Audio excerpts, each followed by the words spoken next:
I was working a few years ago on a project that I was very excited about. It had something to do with the use of digital media on a very relevant topic that I felt strongly about. I knew it was going to be difficult because it was quite new, and to the best of my knowledge, no one has ever done it before. Wala pang gumagawa pa talaga nito. So I went with it with gusto. Now, at the start of the project, I was getting encouragement from most of my colleagues. Okay daw yung ginagawa ko, go ahead, sabi nila. But as the project dragged on, I began encountering all sorts of problems. Not many people wanted to commit to it. The organization that I worked for was not too convinced it would succeed. And to top it all, I could not find enough money to fund the project. At a certain point, I was too discouraged. I wanted to give up. Any project, no matter how worthy the goal may be, or how noble the intent, or how exciting it was at the start, when you encounter too many problems and face too many obstacles, when it requires too many sacrifices to pull through, sometimes you just have to ask yourself whether it is worth pursuing.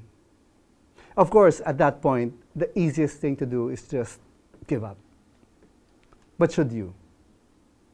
If you will study the lives of some people we admire, people like Nelson Mandela and Desmond Tutu, who fought for the black people in South Africa, or the prolific inventor Thomas Edison, or even Steve Jobs of Apple, you'd notice a common thread. They were people who did not give up in spite of the challenges they encountered. They held on to an ideal and persisted against all odds until they overcame the challenges and succeeded. There's an element of faith when you persist with the pursuit of a near impossible goal.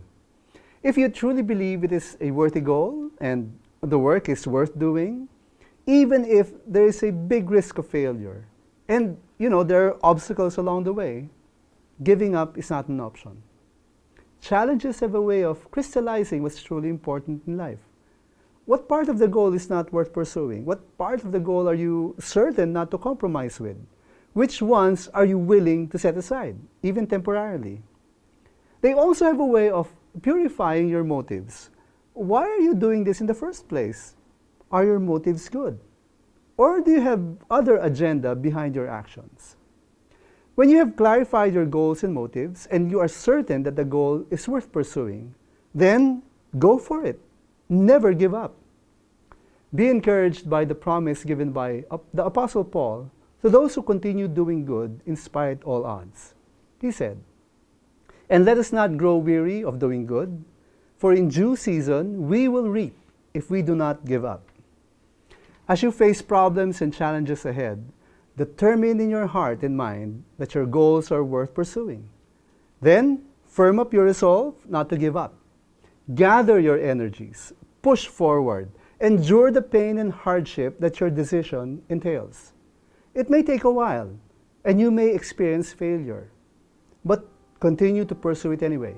Do not give up. Hang on to God's promises. Your sacrifice will not be in vain.